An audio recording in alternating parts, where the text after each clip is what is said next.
You miss me, right? I know, I know. I miss you too all. So अभी वापस आ चुके हैं हम लोग and this time physics, chemistry, math पूरा ताबड़तोड़ परफॉर्मेंस होने वाला है भाई। अभी हर एक चैप्टर, हर एक टॉपिक का हम लोग पूरा एनालिसिस करेंगे, उसका नोट्स बनाएंगे, उसका ईयर्स वाला क्वेश्चन से लेकर सैंपल क्वेश्चन तक सब ऐसे मक्खन की तरह पूरा सॉल्व कर लेंगे। तो I am ready with this idea. Are you ready? अभी फुल एनर्जी, फुल ताकत से हम लोग वापस आ चुके हैं। तो चलो शुरू करते हैं। अभी प्रिपरेशन जो होगा ना, वो पूरा बोर्ड में जब जाओगे तब बोलोगे सर पूरा मक्खन बना दिया ये टॉपिक। अभी 90-80% तो कुछ नहीं है, वो हाथ का मैल होगा, ऐसे ऐसे वापस आएगा। तो चलो लेट्स स्टार्ट। ऑलराइट, तो today we will start with radioactivity. अब ये रेडियो एक्टिविटी वाला क्या चीज है? ये कुछ नहीं है, सिर्फ न्यूक्लियर फिजिक्स है। न्यूक्लियर फिजिक्स का ही एक पार्ट है रेडियो एक्टिविटी। अच्छा, रेडियो एक्टिविटी में obviously as I told you it is a nuclear physics part, तो एटम का न्यूक्लियस का ही ना बात होगा। फिर भी हम लोग एटॉमिक स्ट्रक्चर के बारे में थोड़ा मालूम कर लेते हैं। चलो इसमें क्या है, थोड़ा तो रिकैप करना ही होगा भाई। चलो, सो एटॉमिक स्ट्रक्चर हम लोग को क्या क्या पता है कि एक सिंपल सा छोटू सा मुन्नू सा एक यहाँ पर तुम्हारा पॉजिटिव चार्ज जिसको हम लोग बोलते हैं न्यूक्लियस, एक छोटा सा जगह में पूरा बीच में एटॉमिक स्ट्रक्चर में एटम के बीच में यहाँ पर है। एंड उसके चारों तरफ जो होगा that is the electrons revolving in different orbits, right? अच्छा, हम लोगों को इलेक्ट्रॉन से कोई वास्ता नहीं है। हम लोगों को अभी जो जिसके बारे में सोचना है दैट इज द न्यूक्लियस, जो यहाँ पर पूरा बीच में है, at the centre of that, बहुत छोटा सा जगह। तो हम लोग को मालूम कैसे चला कि ये जो न्यूक्लियस है छोटा जगह लेता है, पॉजिटिव है और एटॉमिक स्ट्रक्चर के एकदम बीच में है? तो थैंक्स टू रदरफोर्ड कि हम लोगों को उसका गोल्ड लीफ और गोल्ड फॉइल एक्सपेरिमेंट के बदौलत ये पूरा मालूम हो चुका। एक पतला सा बहुत thin layer of gold leaf लिया था। अभी तुम बोलोगे क्या भाई थिन लिया था? गोल्ड गोल्ड का एक प्लेट या फिर फॉइल जो भी बोल लो, ये थिन लिया था, पैसा नहीं था क्या?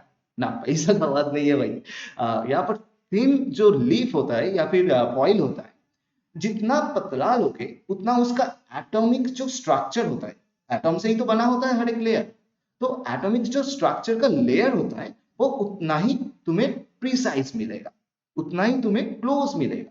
मतलब देखो एक सिंपल सा बात है, कोई भी अगर तुम ऑब्जेक्ट उठा लो उसका 3D लैटिस बनता है, एटॉम से उसका एक 3D लैटिस बनता है। हम लोग ऐसे उसको 3D सोच सकते हैं। तो एक 3D लैटिस बनता है। Let me draw it first, उसके बाद तुम सोचना। ये देखो, यहाँ पर कॉर्नर में एटम्स है, यहाँ पर एटम्स है, यहाँ पर भी एटम है, यहाँ पर, यहाँ पर, यहाँ पर, यहाँ पर, पूरा ऐसे एटम से बना हुआ है 3D lattice of any kind of object. अभी देखो, अभी इसको तुम ऐसे लेकर बीच से पूरा काट दो, मतलब यहां से पूरा इसको काट दो, तो क्या बन गया? एक एटम का तुम्हें लेयर मिल गया, एक पेपर की तरह एक एटॉमिक लेयर मिल गया, जिसमें देखो इन तीनों एटम, नीचे और तीन एटम और नीचे और तीन एटम। तो यही इसका ट्रेजेडी है कि जितना थिन उसका लेयर लोगे उतना ही तुम्हें एटॉमिक स्ट्रक्चर का एक लेयर मिल जाएगा, एक पेपर की तरह। तो इसका फायदा क्या हुआ? ताकि तुम अगर कोई भी एक्सपेरिमेंट करो एक एटम से, तो तुम एक तो एटम नहीं उठा सकते ऐसे, बट स्टिल जितना मिनिमम एटम हो सके उतना उठा सकते हो। तो ये तुम्हें उतना मिनिमम एटम्स देगा। That is what the idea of rather. अच्छा, तो चलो ये बात समझ में आ गया कि एक थिन लीफ क्यों लिया गया। अभी इस बात में आते हैं कि उसको लेकर किया क्या था भाई, यही तो असली चीज है। तो मुझे मिल गया few layers of electron, sorry few layers of हम लोगों का एटम मिल गया। तो वो क्या किया था, यहाँ पर पॉजिटिव चार्ज का बारिश कर दिया। तो बारिश कर दे पॉजिटिव चार्ज का, whatever, don't go on that thing। अच्छा, तो यहाँ पर पॉजिटिव चार्ज का बारिश हुआ था। हालांकि वो बाद में तुम लोगों को पता चलेगा कि वो पॉजिटिव चार्ज कुछ नहीं था, अल्फा था। अल्फा एक पॉजिटिव चार्ज पार्टिकल होता है, जो हम लोग बाद में डिस्कस करेंगे whenever we will discuss about alpha, beta and gamma. अभी हम लोग जो बोलेंगे वो पॉजिटिव चार्ज का पूरा ऐसे बारिश हुआ था उसके।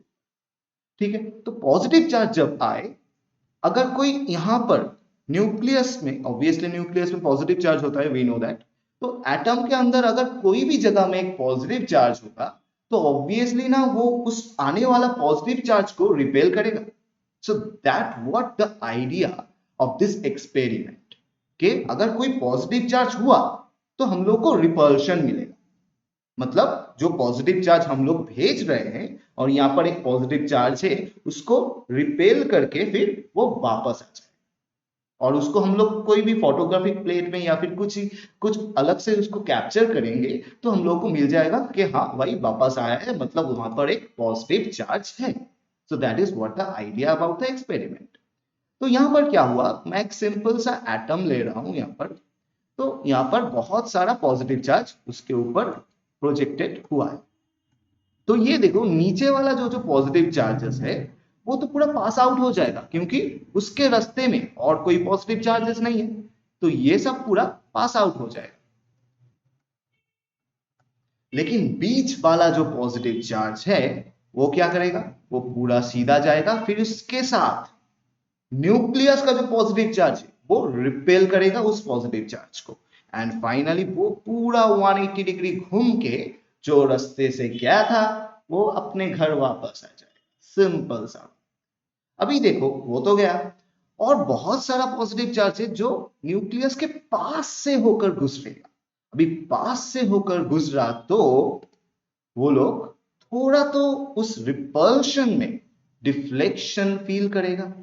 तो यहां पर देखो पॉजिटिव चार्ज है, जो सीधा आया था वो पूरा ऐसे घूम के वापस चला गया, बट जो पास से गुजर रहा है वो भी तो एक पॉजिटिव चार्ज का रिपल्शन फील करेगा, तो वो थोड़ा बेंड होकर ऊपर या नीचे या फिर डेविएट हो जाएगा उसका रियल पाथ से. तो इन सब आइडिया को एक साथ मिलाकर रदरफोर्ड ने बोला कि हम लोगों का जो एटम होता है उसका बहुत एक छोटा सा जगह, एक वेरी स्मॉल वॉल्यूम में उसका सेंटर में एक पॉजिटिव चार्ज, न्यूक्लियस नहीं बोला, बोला एक पॉजिटिव चार्ज. मतलब उसको पता चला कि ये जो एटम है उसके एक सेंटर में छोटा जगह में कुछ पॉजिटिव चार्ज है, प्रोटॉन न्यूट्रॉन क्या है वो मालूम नहीं. तो ये वाला कंक्लूजन आ गया. फिर देखा गया कि यहां पर टोटल पॉजिटिव चार्ज क्या हुआ. सपोज कैल्शियम का लेते हैं, इसका पॉजिटिव चार्ज मतलब प्रोटॉन नंबर 20 है, बाहर भी 20 इलेक्ट्रॉन ऐसे घूम रहा है, तो पूरा न्यूट्रल है, अभी कोई दिक्कत नहीं है. बट इसका मास का डिफरेंस है कि मैं तुमको बोल रहा हूं कि एक थैली ले लो बाजार का, उसमें मैं 20 प्रोटॉन डाल रहा हूं, 20 इलेक्ट्रॉन डाल, तुम्हारे हिसाब में, तो इसका टोटल जो वेट होगा तो ये 20 प्रोटॉन का वेट प्लस 20 इलेक्ट्रॉन का वेट का बराबर होगा. सेम सिंपल बात. बट तुम जब थैली उठाए तुम बोले सर इसका वेट जो होना चाहिए था प्रोटॉन एंड इलेक्ट्रॉन मिलाकर उससे ज्यादा है. दैट मीन्स उसमें और भी कोई दूसरा पार्टिकल होगा. तो वो पार्टिकल क्या निकला, वो पार्टिकल निकला न्यूक्लियस में न्यूट्रॉन पार्टिकल्स. तो तुम्हें पहले मालूम क्यों नहीं हुआ था कि वो उसका एग्जिस्टेंस मालूम क्यों नहीं हुआ कि वो था पॉजिटिव प्रोटॉन एंड इलेक्ट्रॉन था नेगेटिव. तो दोनों मिलाकर पूरा हम लोगों का एटम को न्यूट्रल बना दिया. तो हम लोग चार्ज के रेस्पेक्ट में न्यूक्लियस में न्यूट्रॉन को एनालिसिस नहीं कर सकते या फिर डिटेक्ट नहीं कर सकते. मैं फिर से बोल रहा हूं और एक बार कि मेरे पास यहाँ पर एटॉमिक स्ट्रक्चर है. इस एटॉमिक स्ट्रक्चर के अंदर यहाँ पर तुम्हें अभी मालूम चला अकॉर्डिंग टू रदरफोर्ड एक्सपेरिमेंट कि इसके अंदर प्रोटॉन है और बाहर इलेक्ट्रॉन घूम रहा. ठीक है, चलो यहाँ तक कोई दिक्कत नहीं है. बट स्टिल चार्ज के मामले में तुम देखे कि हाँ यहाँ पर 20 प्लस है और बाहर 20 माइनस है. मैं कैल्शियम को पकड़ कर चल रहा हूं, तो टोटल जो चार्ज हुआ दोनों को मिलाकर एटम न्यूट्रल हो गया. तो तुम चार्ज के रेस्पेक्ट में नहीं बोल सकते कि हाँ एटम में और दूसरा भी कोई चार्ज है. मतलब ये जो नया पार्टिकल है उसके अंदर वो चार्जलेस है. Coming to the second point, अभी मैंने क्या बोला, वो बाजार वाला एक्सपेरिमेंट के थैली के अंदर तुम्हें अभी मालूम है कि इसमें अंदर प्रोटॉन एंड इलेक्ट्रॉन, तो ऑब्वियसली उसका वेट प्रोटॉन एंड इलेक्ट्रॉन का टोटल वेट के बराबर होगा. बट तुम्हें क्या मिला कि उससे ज्यादा. तो ज्यादा कितना ज्यादा है ना, जितना ज्यादा है मतलब कोई एक्स्ट्रा पार्टिकल्स उसके अंदर एग्जिस्ट कर रहा है। Now what is that particle? That particle is coming as neutron. तो हम लोगों को क्या पता चला कि न्यूट्रॉन एक पार्टिकल होता है जिसका कोई चार्ज नहीं, चार्ज होता तो वो एटम को न्यूट्रल होने नहीं देता। एंड सेकेंड थिंग, उसका मास है, सो वो न्यूक्लियस के अंदर है। So that is what we got the idea about the proton, electron and neutron, and especially the proton and neutron inside the nucleus. अभी और एक चीज में कि हम लोग बात कर रहे हैं न्यूक्लियर फिजिक्स का। सो न्यूक्लियर फिजिक्स में हम लोग न्यूक्लियस का ही बात करेंगे। तो हम लोग को न्यूक्लियस का एग्जिस्टेंस अभी पता चल गया कि कैसे होता है, क्या क्या है अंदर, और उसका और टोटल स्पेस कितना है, बहुत स्मॉल स्पेस है। ठीक है, चलो तो अभी हम लोग बात करेंगे कि हाँ मालूम तो चल गया कि प्रोटॉन एंड न्यूट्रॉन है, बट कैसे है भाई, उसका हाल चाल पूछेंगे। चलो तो हाल चाल पूछते हैं। अच्छा, coming to calcium again. In this calcium what we got, calcium having, एक मिनट, calcium having 20 and 40। अच्छा, ये जो होता है नीचे वाला होता है एटॉमिक नंबर, जिसको हम लोग प्रोटॉन नंबर भी बोलते हैं, एंड ऊपर वाला जो होता है that is called mass number. अभी इसमें ना बहुत सारा बच्चा को मैंने देखा दिक्कत है कि भाई याद नहीं रहता कौन सा वाला ऊपर होगा, कौन सा वाला नीचे होगा, या फिर क्या है एटलीस्ट वो चीजें। तो देखो यहाँ पर मेन जो हम लोगों का चीज है दैट इज एटॉमिक नंबर नीचे है, proton number sorry mass number ऊपर। तो याद कैसे रखेंगे? फर्स्ट चीज देखो, आटे का रोटी खा रहे थे, रोटी पैर में गिर गया, तो मम्मी ने ताबड़तोड़ सर में चाटा। क्या हुआ? आटे का रोटी खा रहे थे तो रोटी पैर में गिर गया, मतलब आटा, एटी ऐसे पकड़ कर चलो। तो एटी, एटी से होता है एटॉमिक। तो आटे का रोटी पैर में गिर गया मतलब एटॉमिक नंबर नीचे है। तो उसके बदले मम्मी ने क्या किया? सर में चाटा मारा। मम्मी, माँ, माँ से मास नंबर, तो मास नंबर क्या होगा? सर में मतलब ऊपर। So very simple and trick we got about this, that is mass number should be at the top. मम्मी ने सर में चाटा मारा, एंड आटे का रोटी नीचे गिर गया, that means atomic number should be at the top. ऐसे करके याद रखो तो पूरा मतलब मक्खन की तरह एकदम चुम्मे सरी याद रहेगा, कोई दिक्कत ही नहीं होगा। अच्छा, तो ये हो गया हम लोग का याद रखने वाला सिलसिला, सिलसिला ये चांद को। चलो, सो अभी देखो, ये जो एटॉमिक नंबर इसको हम लोग क्या बोलते हैं? Proton number. मतलब बहुत सिंपल है कि जितना प्रोटॉन रहेगा एक एटम में, एक न्यूक्लियस के अंदर, उतना ही होगा प्रोटॉन नंबर। सिंपल चीज। और ये जो मास नंबर है ना, इसको हम लोग बोलते हैं प्रोटॉन प्लस न्यूट्रॉन नंबर। मतलब एक न्यूक्लियस के अंदर जितना प्रोटॉन प्लस न्यूट्रॉन होगा एक साथ उसका नंबर मिलाकर होगा तुम्हारा मास नंबर। तो ये देखकर तुम्हें एक चीज तो मालूम हो गया कि सर मास नंबर से अगर हम लोग एटॉमिक नंबर को सब्सट्रैक्ट कर दे, ऑब्वियसली मास नंबर से हम लोग एटॉमिक नंबर को अगर सब्सट्रैक्ट करते तो मास नंबर क्या है? P plus N। उससे हम लोग एटॉमिक नंबर मतलब प्रोटॉन नंबर को सब्सट्रैक्ट करेंगे, तो देखो ओनली क्या बचा? Neutron number. तो ऐसे करके अगर मैं तुम्हें पूछूं कि कैल्शियम तो भाई 40 एंड 20 है, तो इसका न्यूट्रॉन कितना है भाई? तो न्यूट्रॉन तुम लोग बोलोगे सर ये तो मक्खन है, नीचे वाला आटा गिर गया, मतलब एटॉमिक या फिर प्रोटॉन नंबर है 20, एंड ऊपर हम लोग का मास नंबर है, मास सर पे चाटा मारा, तो मास नंबर मतलब होता है प्रोटॉन प्लस न्यूट्रॉन। तो प्रोटॉन प्लस न्यूट्रॉन नंबर हो गया हम लोग का 40। तो इन दोनों को माइनस करेंगे तो बचता है हम लोग का न्यूट्रॉन नंबर। तो न्यूट्रॉन नंबर हो गया हम लोग का 20। बहुत सिंपल चीज है, 40 माइनस 20 कर दो, सिंपली हम लोगों को मिल जाएगा कि कितना न्यूट्रॉन। अच्छा, इससे एक चीज याद है, हाइड्रोजन हम लोग नीचे भी वहां लिखते हैं, ऊपर भी वहां लिखते हैं। तो इसका न्यूट्रॉन नंबर कितना है भाई? देख लेते हैं चलो। Mass number minus atomic number, यही तो हम लोगों का फॉर्मूला है न्यूट्रॉन नंबर। तो मास नंबर कितना है? जो ऊपर रहता है वो मास है, और नीचे जो रहता है वो प्रोटॉन या फिर एटॉमिक नंबर। सो 1 माइनस 1, न्यूट्रॉन नंबर हो गया इसका 0। मतलब हाइड्रोजन में कोई न्यूट्रॉन नहीं होता। अच्छा, और एक करते हैं चलो, प्रैक्टिस जितना करोगे उतना ही अच्छा होगा, उतना ही कॉन्सेप्ट क्लियर होगा। अच्छा, हीलियम, हीलियम का ऊपर रहता है 4 मास नंबर, नीचे रहता है एटॉमिक नंबर 2। तो अभी इसको हम लोग न्यूट्रॉन नंबर निकालेंगे, बहुत सिंपल है, 4 - 2, mass number minus atomic number, mass number minus atomic number, खाली ये सीक्वेंस याद। तो इससे क्या हो जाएगा, इससे हो जाएगा तुम्हारा 2, मतलब न्यूट्रॉन कितना निकला, 2 निकला। बहुत सिंपली इसको हम लोग सॉल्व कर सकते हैं। तो आई होप आइडिया क्लियर है अबाउट कि एटॉम में न्यूक्लियस हम लोग कैसे डिटेक्ट किए, थैंक्स टू रदरफोर्ड। सेकेंड, उसको कैसे पता चला कि उसके अंदर क्या क्या है। पहले तो चार्ज के बदौलत पता चला था कि प्रोटॉन है, फिर मास के बदौलत पता चला कि उसके अंदर न्यूट्रॉन भी, वो हो गया।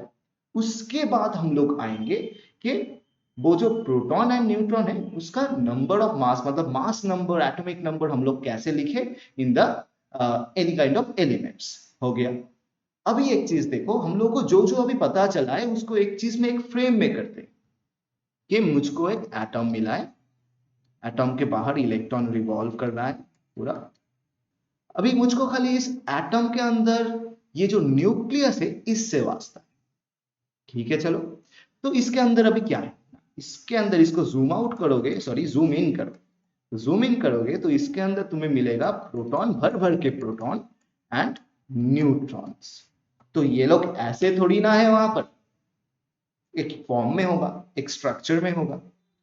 तो हम लोग बोल रहे हैं बहुत क्लोजली पैक्ड है, मतलब प्रोटॉन न्यूट्रॉन एक साथ मिलाकर बहुत पूरा चिपका हुआ है, ऐसे क्लोजली पैक्ड। एक चीज ध्यान दो, हम लोग छोटे से एकदम, मतलब बेसिक आइडिया जब क्लास 6 से तब से पढ़े हुए आ रहे हैं कि जो पॉजिटिव 2 चार्ज हो गया या फिर नेगेटिव 2 चार्ज हो गया, इसको तुम पास पास लाओगे तो ये लोग क्या करेगा, they will repel each other, वो लोग एक दूसरे से भाग जाएगा, रिपल्शन होगा। तो same charges always repel each other, right, and different charges और charge with a neutral body, charge with a neutral body always attract each other। ये कॉन्सेप्ट आई गेस सबको मालूम।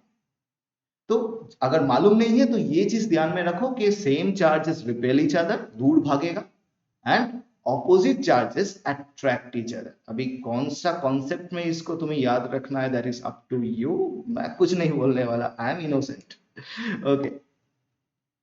तो चलो यहां पर एक चीज ध्यान से देखते हैं कि मुझे पता चला कि न्यूक्लियस के अंदर प्रोटॉन रहता है जो कि पॉजिटिव चार्ज है, एंड न्यूट्रॉन रहता है जो कि न्यूट्रल है, उससे कोई मेरा दिक्कत नहीं। बट दिक्कत है एक आदमी से, आदमी नहीं पार्टिकल से, अब वो है प्रोटॉन। अच्छा, एक छोटे से जगह में एक भरा हुआ तुम लोगों का जो पॉजिटिव चार्ज प्रोटॉन है वो ऐसे चिपका हुआ कैसे रह सकता है भाई, उसके अंदर रिपल्शन फोर्स काम करेगा कि नहीं, वो तो दूर भागेगा एक दूसरे से। बट न्यूक्लियस के अंदर ऐसे पूरा चिपका हुआ बैठा है, भाई इतना चिपकना क्यों, अजीब है। तो देखो, मतलब कुछ अलग चीज यहाँ पर चल रहा है, अलग चीज से मतलब कुछ फिजिक्स वाला ही चीज, हाँ, दूसरे डायरेक्शन में मत जाओ, ओके। तो यहाँ पर कुछ अलग चीज चल रहा है, क्या चीज चल रहा है कि रिपल्शन फोर्स तो है, क्योंकि रिपल्शन फोर्स नहीं होगा तो फिजिक्स पूरा स्पॉइल हो जाए, फिजिक्स का आइडिया ही कुछ क्लियर नहीं होगा। रिपल्शन फोर्स यहाँ पर काम कर रहा है, बट एक चीज समझ लो, कुछ ऑब्जेक्ट लेते हैं, चलो हाँ, मैग्नेट्स लेते हैं सबसे अच्छा। तो रिपल्शन फोर्स इसके अंदर काम कर रहा है, जा नहीं रहा है एक दूसरे के पास, तो रिपल्शन फोर्स के बदौलत ये दूसरे से भाग जाएगा, राइट। बट फिर भी अगर कोई दूसरा फोर्स हम लोग ऐसे हाथ से लाकर पूरा उसको चिपका दे तो रिपल्शन फोर्स भी उसके सामने हार मान जाएगा। That is what happening over here also.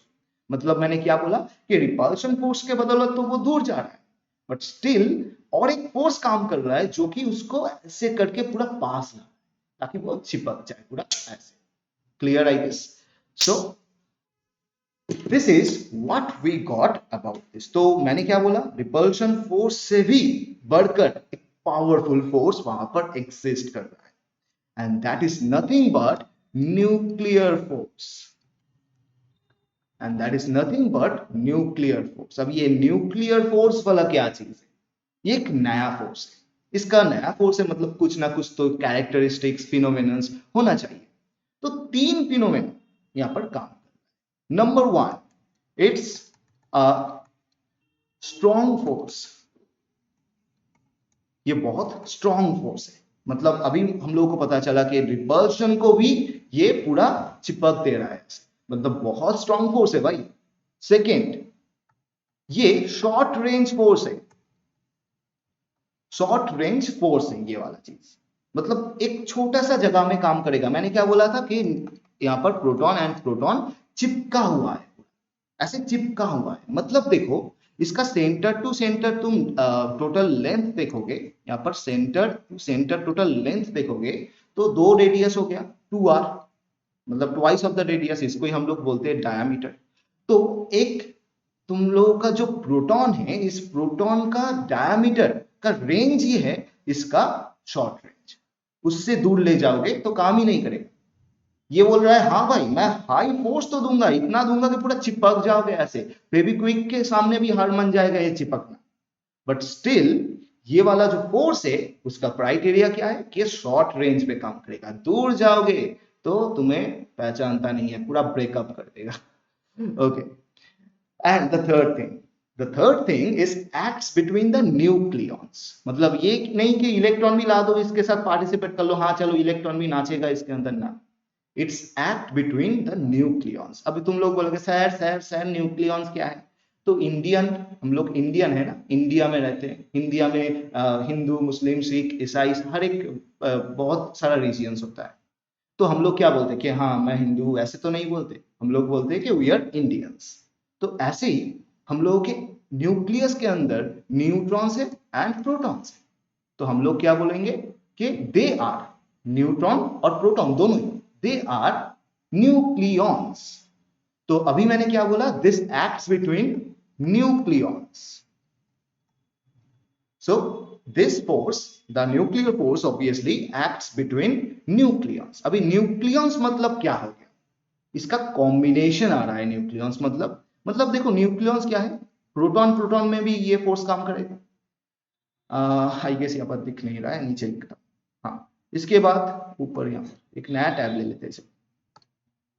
अच्छा, ये जो फोर्स है वो प्रोटॉन प्रोटॉन में भी काम करेगा, राइट, प्रोटॉन न्यूट्रॉन में भी काम करेगा, एंड फाइनली न्यूट्रॉन न्यूट्रॉन, मतलब देखो इसका तीन टोटल कॉम्बिनेशंस हो गया कि ये जो काम करेगा वो इन तीनों के बीच में काम करेगा, मतलब न्यूक्लियॉन्स के बीच में काम करेगा। That is why I told it is acting between nucleons. मैं ऐसे तो बोल सकता था प्रोटॉन न्यूट्रॉन, ऐसे नहीं बोला, न्यूक्लियॉन्स बोल दिया। तो न्यूक्लियर फोर्स हम लोगों को पूरा समझा कर गया कि भाई देखो कि यहाँ पर तो हाँ हम लोगों का जो पॉजिटिव पॉजिटिव वाला रिपल्शन है वो काम करेगा, इसके ऊपर हम लोगों का एग्जिस्टेंस ऑफ न्यूक्लियस का सवाल उठता है कि हाँ न्यूक्लियस का एग्जिस्टेंस बिल्कुल इनवैलिड है, क्योंकि यहाँ पर रिपल्शन काम करेगा वो बिखर जाएगा, बट नहीं हो रहा है, वो चिपक के बैठा है। तो चिपक के क्यों बैठा है कि न्यूक्लियस फोर्स काम कर, तो न्यूक्लियस फोर्स का हम लोग फिनोमेनन देख लिए कि शॉर्ट रेंज फोर्स है, बहुत हाई और स्ट्रॉन्ग फोर्स है, एंड न्यूक्लियस के न्यूक्लियॉन्स के बीच ही काम करता है ये। तो इससे हम लोग को पूरा आइडिया पता चल गया कि how the nucleus is now पूरा स्टेबलाइज्ड है, ठीक है। Okay, so in the next video हम लोग बात करेंगे कि न्यूक्लियस का स्टेबिलिटी ये कैसे डिसाइड होगा, हम लोगों को पता कैसे चलेगा कि ये जो हम लोग कैल्शियम है तो कैल्शियम स्टेबल है एंड यूरेनियम जो यहां पर है वो स्टेबल नहीं है, इसका कुछ ना कुछ तो लॉजिक होगा। एक हिंट्स दे देता हूं, N/P ratio, the number of neutron upon the number. तो हम लोग डिस्कस करेंगे इस बारे में about how the atoms are stable in the next video. Till then, just keep in your mind that you need to clear this basic all ideas. तब जाकर तुम लोगों का जब ईयर्स वाला क्वेश्चन होगा, जब वो सैंपल पेपर्स वाला क्वेश्चन होगा, तब वो पूरा मक्खन लगेगा, क्योंकि तुम्हारा कॉन्सेप्ट क्लियर है। तो एक बार कॉन्सेप्ट, बार बार क्वेश्चंस, यही वाला मेथड से हम लोग पढ़ेंगे। टिल देन, आज के लिए your favourite teacher Prosenjit taking good bye from you. Till then we will meet in the next video, and तब तक के लिए प्रैक्टिस करते रहो। और अरे भाई डाउट तो होगा ना, तो कमेंट बॉक्स किस लिए खाली फेंके हो? हाँ, लिख दो, और जो टॉपिक भी चाहिए वो भी लिख दो। तब तक के लिए over and out. Got me a guitar, said you could do anything, kid, you could go far. You could be the president, fireman, race cars. The sky's the limit, kid, so shoot for the stars. So I strum that guitar every day, found